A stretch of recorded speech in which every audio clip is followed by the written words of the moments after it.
Oi, pessoal! Hoje eu tô aqui com o Marcos Petrin, que tem um canal chamado O Diário de um Autista, né, Marcos? E o Marcos é um autista de alto funcionamento e ele veio contar um pouco pra gente hoje sobre as 10 coisas que todo autista gostaria que você soubesse. Fala aí um oi pra eles, Marcos. Oi, pessoal! Hoje então nós vamos conversar um pouquinho sobre as 10 coisas que todo autista gostaria que você soubesse e elas vão ajudar vocês a interagir melhor, a descobrir, né, Maíra, o potencial que há em cada criança autista. Isso Exato. que é nosso desejo aqui com esse vídeo. Espero que contribuamos aí para que vocês, aí onde vocês estão, na comunidade, nas casas, incluam da maneira que mais for acessível para vocês. É esse o meu sonho, eu acredito que também seja desejo da Maíra propagar essa mensagem e acredito que ela seja muito positiva e contribua lá na frente com uma sociedade mais diversa, inclusiva e contribua, quizás, economicamente, também na parte de conhecimento. Quanto mais pessoas diferentes você tem contato, mais a nossa mente se expande. Com esse mote que nós pensamos esse vídeo, né? Exato. E eu estou muito feliz de você estar aqui na minha clínica, de estar falando pessoalmente com você, porque eu sou uma grande admiradora, uma grande fã do seu trabalho, do seu canal. Eu tinha muita vontade de ter você aqui, porque você é o meu sonho. Você é o reflexo, você é a imagem do que eu vivo para fazer, que é ajudar as crianças pequenininhas a serem adultos funcionais, autônomos, verbais, inteligentes, capazes de fazer a diferença no mundo. Então você é exatamente o modelo de tudo que eu vivo, de tudo que eu sonho e de tudo que eu luto para desenvolver no Brasil. Então, obrigada por ter vindo mesmo. Eu tô bem feliz de você De nada, aqui. esse apoio, essa reciprocidade, ela existe lá no meu canal. Eu me inspiro em muitas coisas que tu propões aqui. Que legal! E da mesma forma que tu tens esse desejo de ampliar o conhecimento sobre o autismo no Brasil, eu também tenho. Que legal. Então conta pra gente, Marcos. Todo mundo gostaria de saber o que passa dentro da cabeça de uma pessoa com autismo, principalmente se ela não é verbal. Às vezes ela é verbal e não consegue explicar direito sensações e sentimentos. E se ela for não verbal, fica mais difícil ainda. Mas você consegue falar pra gente? E é aí que está a primeira dificuldade que o autista possui, né? Essa expressão. As pessoas expressam sentimentos sem nem mesmo pensar muito. Sim. Pense em quantos sentimentos vocês que nos assistem já expressaram no dia de hoje. A Maíra já expressou, né? É automático, é um processo de sutilezas que se captam por causa, e aí tu vais me ajudar, por causa de um grupo de neurônios chamado neurônios espelhos. Sim. A diminuição da função desses neurônios é, de cara, uma das maiores dificuldades, porque o autista não interpreta sutilezas. Exato. Eu já brinco, né, que nas minhas palestras o mais difícil quando eu olho para uma pessoa são os olhos, porque eles ficam assim. E eu penso, o que eles querem tanto dizer com esses olhos, com essas nuances? Mas é questão de ler muito, E aí você para se que distrai. funcione para mim. Sei. Isso Eu te me distrai. distraio, isso. De tentar imaginar o que os olhos estão expressando, te distrai. Isso. Então, se fosse o tópico número 1, pra gente falar, tópico número 1 do que todo autista gostaria que você soubesse é... Sutilezas me distraem, não só os olhos, mas gestos de linguagem corporal praticamente automáticos para a maioria das pessoas me distraem e acabam gerando uma sobrecarga emocional muito grande. E o tópico número 2, atrelado já a isso, seria as emoções em si. É difícil para um autista entender o que é um sentimento de dor, de culpa, de paixão, o que acarreta em perguntas que os adultos autistas sempre têm, né? Sempre tem que responder, aliás. Tu vais casar? Tu se apaixonas?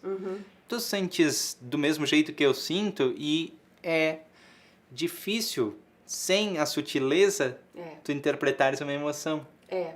Me dá um exemplo, quando você já sentiu culpa alguma vez na vida? Já, e foi por uma coisa que seria estapafúrdia, né? Que seria muito distante do sentimento de culpa mesmo. Eu senti culpa por exemplo, ter brincado de pega-pega com um amigo meu. Ah, é? Eles ficaram me incentivando para que brincasse, mas como eu tenho uma questão do toque muito grande, e já já nós vamos falar sobre ela, aqui nas coisas que todo autista gostaria que você soubesse, eu toquei assim no meu amigo e quando eu toquei eu senti, opa, não devia ter feito isso por entender que ele também tinha essa questão do toque. Mas para a pessoa neurotípica, o toque é bem tranquilo e suave, né? A questão do toque muito denso só acontece nos autistas. E em parte deles, porque a outra parte são os hipossensíveis, né? Precisam que de gostam muito do toque para estar engajados. Exato. E o tópico número 3? Tópico número 3, eu separei ordens complexas, são difíceis de entender. Daí eu fico assim de O que é isso? coisa por exatamente? coisa, de novo, primeiro arruma a tua cama, aí vou lá, arrumo minha cama. Depois, se vista, eu vou lá e me visto. Depois, nós vamos para a festa que é em tal lugar, Uma tal coisa hora, de cada vez. uma coisa de cada vez. E o que é isso que você fez assim? Porque parece que dá vontade de... não fala tanto, as informações vêm acumuladas. Sei.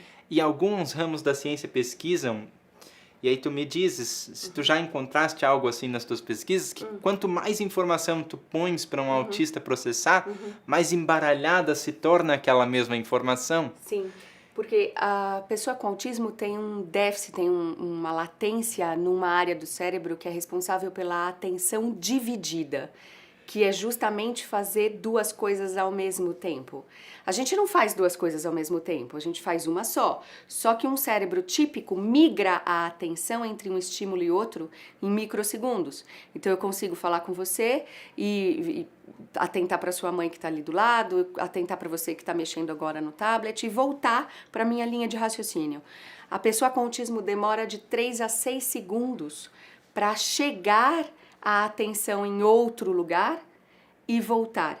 Então, quando fala muita coisa ao mesmo tempo, muitos estímulos ao mesmo tempo, faz uma sobrecarga na área de atenção. Perturba mesmo. E aí perturba mesmo, é uma sensação quase física, né? É. Por isso que eu fiz esse Dói, né? gesto, e tu tinhas me Entendi. perguntado, né? Outra Entendi. coisa que eu separei é, não entendo gestos.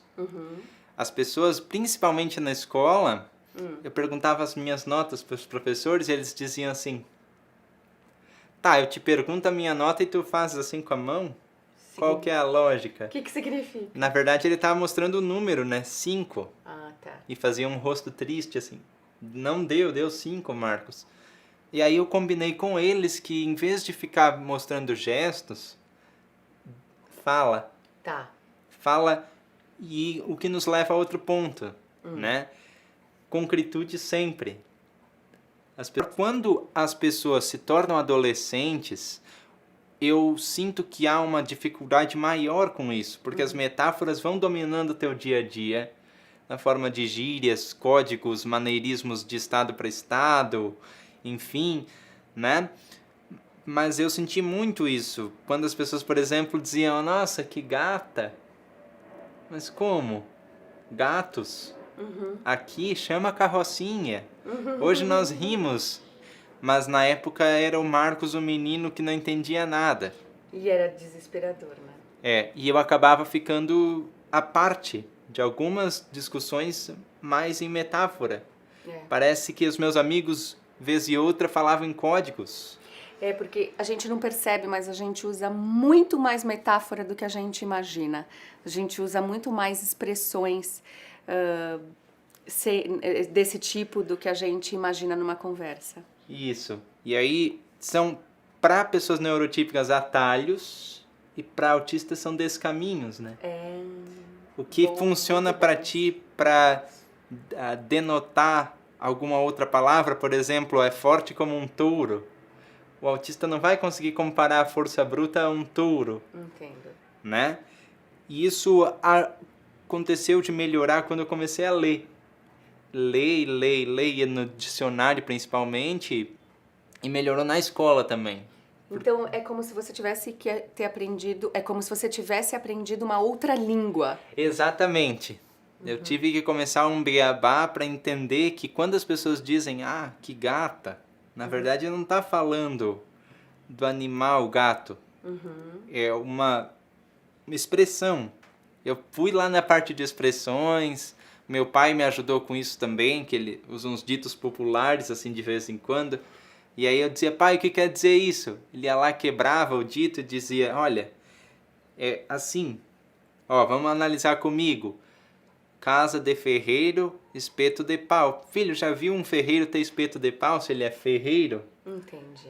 Aí ele acabava sendo, por um momento, tendo a minha mentalidade com linguagem e eu acabava adquirindo a dele. Então, nessa troca, eu também consegui superar os obstáculos. Que bom que você conseguia perguntar para ele o que ele quis dizer. Então, acho que uma dica importante é perguntem. Isso, Não mas tenham vergonha. eu acho que é seguro, Maíra, a partir do ambiente da casa. Também tomar cuidado com isso. Mas quando escapar, perguntar. Isso. Quando alguém da casa esquecer e acabar falando uma expressão, a pessoa com autismo deve perguntar, pedir explicação. E existe também, que eu separei lá no vídeo, a linguagem, né? Que para alguns autistas é limitada, no meu caso é eloquente, bastante eloquente, né? Acabava acontecendo isso, que a gente até falava em off, né? Que as pessoas diziam, e aí, velho? Eu disse, não é velho, é idoso. E as pessoas acabavam debandando, né? É uma característica para as pessoas entenderem que realmente isso existe.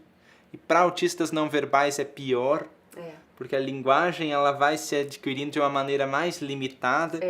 E não é por birra do autista, é uma incapacidade naquele momento, né?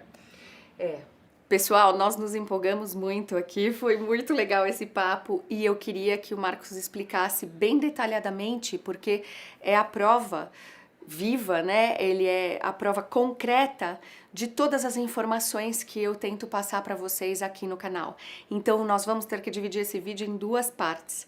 Atenção que na próxima semana vai sair. Atenção que o próximo vídeo é o complemento desse, com os outros tópicos que todo autista gostaria que você soubesse. Um beijo, pessoal! Um beijo, pessoal. Vejo vocês na parte 2 dessa conversa. Isso. Tchau! Tchau!